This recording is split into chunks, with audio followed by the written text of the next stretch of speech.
एक बहुत बड़ी खबर निकल कर आई है। चीन को पीएम मोदी ने दिखाई औकात, तनाव के बीच पहुंचे लेह। 24 घंटे में हो सकता है बड़ा एक्शन। इस खबर को जानने के लिए वीडियो को जरूर देखते रहिए।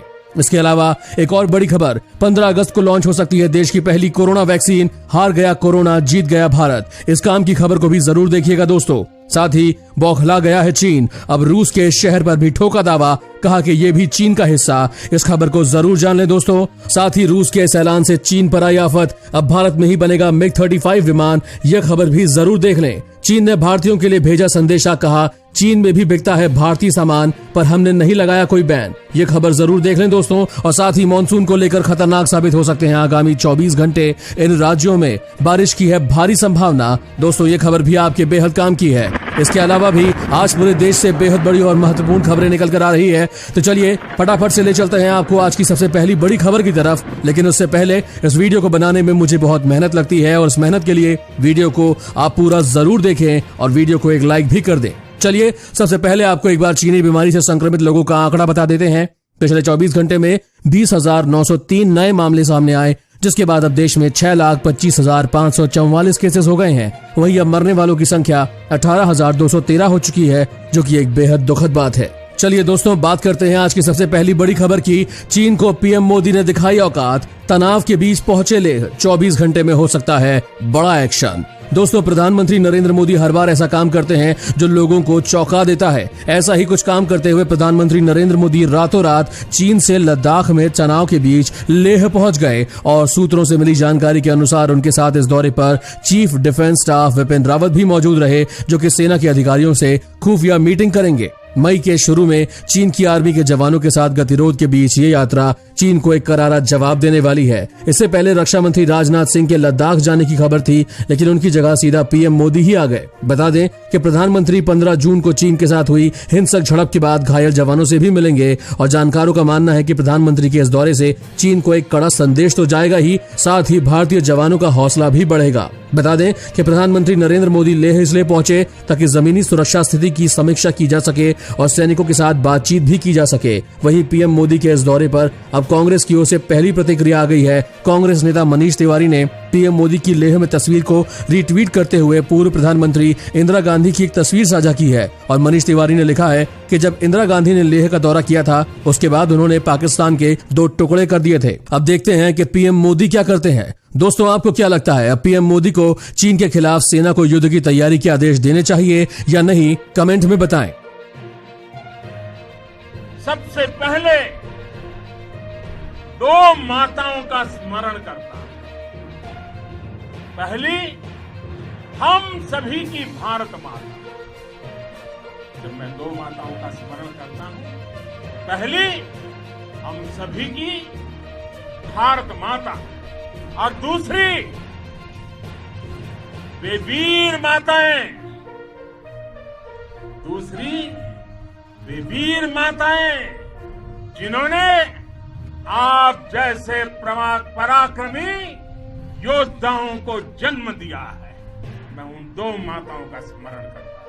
साथ ही जानिए 15 अगस्त को लॉन्च हो सकती है देश की पहली कोरोना वैक्सीन। दोस्तों इससे अच्छी खबर आज की हो ही नहीं सकती है। देश में तैयार हो रही कोरोना वायरस की वैक्सीन अगले महीने 15 अगस्त यानी कि स्वतंत्रता दिवस के दिन लॉन्च हो सकती है, जिसके लिए भारतीय वैज्ञानिकों ने अपनी तैयारियां तेज कर दी है। क्लिनिकल ट्रायल में भी तेजी लाई जा रही है, और सरकारी संस्था ICMR के प्रमुख डॉक्टर बलराम भार्गव ने देश के सभी प्रमुख मेडिकल कॉलेजेस को पत्र लिखकर कहा है कि भारत बायोटेक के साथ नई कोरोना वायरस वैक्सीन को तैयार किया जा रहा है। इस वैक्सीन को 15 अगस्त को लॉन्च करने की योजना है। एम्स समेत देश के 13 अस्पतालों को क्लिनिकल ट्रायल में तेजी लाने को कहा गया है, ताकि तय दिन तक इस टीके को लॉन्च किया जा सके। जिस स्पीड से इस वैक्सीन पर काम हो रहा है दोस्तों, उस हिसाब से इस वैक्सीन के ट्रायल जल्दी निपटाए जा सकते हैं। भारत ने कोरोना वैक्सीन बनाने में लगभग कामयाबी पा ली है। अब इसे दुनिया की पहली कोरोना वैक्सीन कहेंगे या दूसरी, ये तो कुछ समय बाद ही पता चलेगा। फिलहाल इस खबर ने कोरोना के खिलाफ भारत की जंग को मजबूत कर दिया है। दोस्तों इस वीडियो को शेयर जरूर करें ताकि सबको ये खुशखबरी मिल सके। अब जानते हैं पीएम के लेह पहुंचते ही चीन की हालत खराब, कहा हालात ना बिगाड़े कोई पक्ष, बातचीत के लिए तैयार है चीन। दोस्तों, चीनी विदेश मंत्रालय के प्रवक्ता झाओ लिजियान ने कहा कि भारत और चीन लगातार सैन्य और डिप्लोमेटिक बातचीत के जरिए बॉर्डर पर जारी तनाव को कम करने में लगे हुए हैं। ऐसे में किसी भी पार्टी को कुछ भी ऐसा नहीं करना चाहिए जिससे बॉर्डर पर तनाव पैदा हो। प्रधानमंत्री नरेंद्र मोदी के अचानक लेह पहुंचने से हर कोई हैरान है। चीन को भी इस दौरे से कड़ा संदेश पहुंचा है और इस बीच अब चीनी विदेश मंत्रालय ने इस दौरे पर बयान दिया है। चीन का कहना है कि कोई भी पक्ष कुछ भी ऐसा ना करे जिससे माहौल खराब हो। चीनी विदेश मंत्रालय के प्रवक्ता झाओ लिजियान ने कहा कि भारत और चीन लगातार सैन्य और डिप्लोमेटिक बातचीत के जरिए बॉर्डर पर जारी तनाव को कम करने में लगे हुए हैं। ऐसे में किसी भी नेता को कुछ भी ऐसा नहीं करना चाहिए जिससे बॉर्डर पर तनाव पैदा हो। साथ ही जानिए, बौखला गया है चीन, अब रूस के इस शहर पर भी ठोका दावा, कहा यह भी चीन का हिस्सा। जी हां दोस्तों, दुनिया की तमाम बड़ी ताकतों के साथ ही जब रूस ने भी चीन से गलवान पर गंदी नजर न डालने को कहा तो चीन ने बौखलाकर रूस के व्लादिवोस्तोक शहर पर अपना दावा ठोक दिया है। चीन का कहना है कि 1860 से पहले व्लादिवोस्तोक चीन का हिस्सा था, जिसे रूस ने चीन से जबरदस्ती छीन लिया था। चीन के सरकारी समाचार पैनल ने दावा किया कि रूस के व्लादिवोस्तोक शहर को 1860 के पहले चीन का हिस्सा माना जा रहा था। इतना ही नहीं, उन्होंने ये भी कहा कि इस शहर को पहले शेनवाई के नाम से जाना जाता था। बता दें कि यह शहर चीन और उत्तर कोरिया की सीमा के नजदीक स्थित है और रूस ने कुछ दिन पहले ही चीन की खुफिया एजेंसी पर टॉप सीक्रेट फाइल चुराने का आरोप लगाया था और अब चीन रूस के खरीदे गए हथियारों से ही रूस को आंखें दिखा रहा है। दोस्तों, क्या भारत को रूस के इस मामले में मदद करनी चाहिए या नहीं, कमेंट में जरूर बताएं।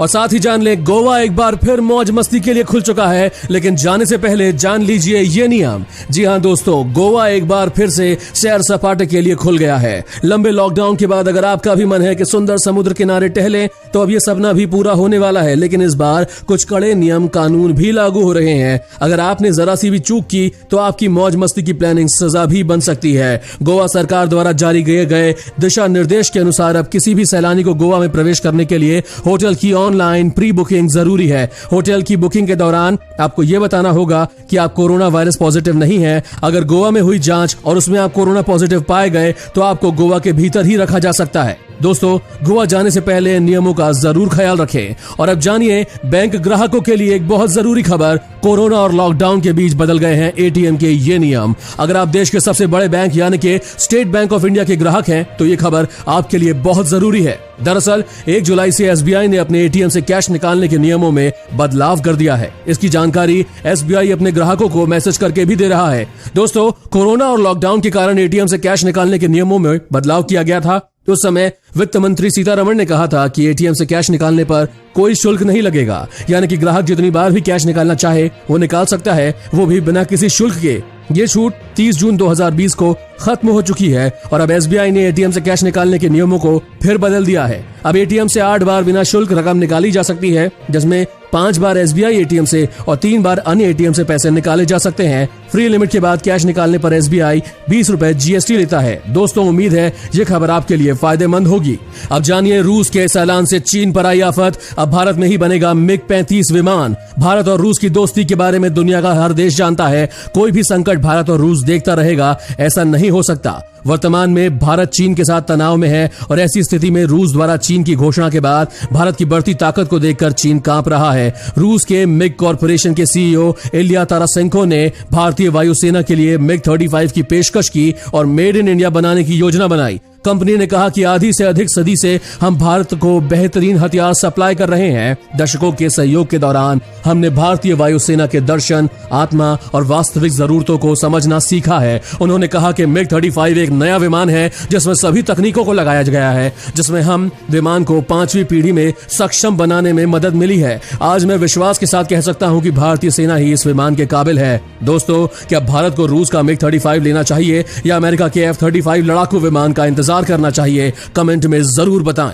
और अब जानिए, चीन ने भारतीयों के लिए भेजा संदेश। कहा, चीन में भी बिकता है भारतीय सामान, पर हमने नहीं लगाया कोई बैन। दोस्तों, चीनी वाणिज्य मंत्रालय के प्रवक्ता काओ फंग ने कहा है कि चीन में भारतीय उत्पादों और सेवाओं के खिलाफ कोई भी प्रतिबंधात्मक एवं भेदभावपूर्ण कदम नहीं उठाया गया। काओ फंग ने एक प्रेस कॉन्फ्रेंस में कहा कि उम्मीद है कि भारत शीघ्र ही चीन और चीनी उद्योगों के खिलाफ कार्यवाही को बंद करेगा। काओ फंग ने आगे कहा कि चीन और भारत के बीच आर्थिक व्यापारिक सहयोग में आज की उपलब्धियों की प्राप्ति दोनों सरकारों और उद्योगों के समान प्रयास का परिणाम है, जो दोनों देश की जनता के मूल हितों से मेल खाता है। उन्होंने कहा कि चीन भारत के साथ विभिन्न क्षेत्रों में वास्तविक सहयोग को मजबूत करने को महत्व देता है। साथ ही उन्होंने कहा कि आशा है कि दोनों पक्ष एक ही दिशा की ओर आगे बढ़ेंगे। दोनों देशों के नेता बेहतरीन कार्य कर रहे हैं। हम विकास को आगे बढ़ाएंगे ताकि दोनों देशों की ओर क्षेत्रीय समृद्धि को बखूबी अंजाम दिया जा सके। दोस्तों, क्या आप अभी चीनी सामान खरीदते हैं या नहीं, कमेंट में जरूर बताएं। और अब जानिए, मानसून को लेकर खतरनाक साबित हो सकते हैं